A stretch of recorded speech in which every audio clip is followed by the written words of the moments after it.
নমস্কার বন্ধুরা, তোমাদের সবাইকে স্বাগত জানাই আরও একটি নতুন ভিডিওতে। আজ আইপিএলে ম্যাচ ছিল কেকেআর এবং রাজস্থান রয়্যালসের মধ্যে, যেখানে কিন্তু কেকেআর দল এই ম্যাচটি দুর্দান্তভাবে জিতে নিল এবং কেকেআর দল প্রথমে টস জিতে ব্যাটিং করে, যেখানে কিন্তু 206 রানের কিন্তু তারা করে 20 ওভারে।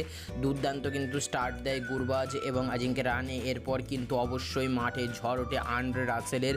25 বলে 57 রানের দুর্দান্ত ইনিংস খেলে, 4টে 4 এবং 6টা 4 মারে এবং শেষে কিন্তু 6 বলে 19 রানের দুর্দান্ত ইনিংসও রিঙ্কু সিংও খেলেছে এবং 206 রান করে কেকেআর দল।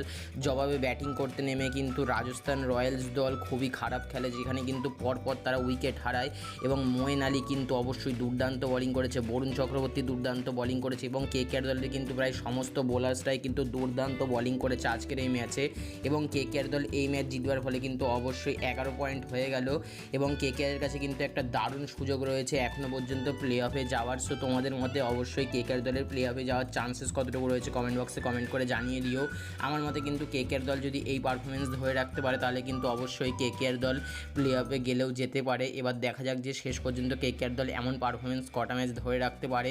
ওভারঅল কিন্তু আজকে কেকেআর দলের ব্যাটিং বোলিং ফিল্ডিং ওভারঅল কিন্তু দুর্দান্ত হয়েছে। ব্যাটিংয়ে যেমন আন্দ্রে রাসেল ফর্মে ফিরেছে, বোলিংয়েও কিন্তু সমস্ত প্লেয়াররাও ফর্মে ফিরেছে এবং মোয়েন আলী কিন্তু অবশ্যই এই কেকেআর দলের এক্সপেক্টার যে কটা ম্যাচ খেলছেন অবশ্যই কেকেআর দলকে জিতিয়েছেন। সো আজকের ভিডিও সেই পর্যন্ত ছিল। ভালো লাগলে লাইক কমেন্ট শেয়ার করে দিও। সো ভিডিওটি দেখার জন্য অসংখ্য ধন্যবাদ। বাই।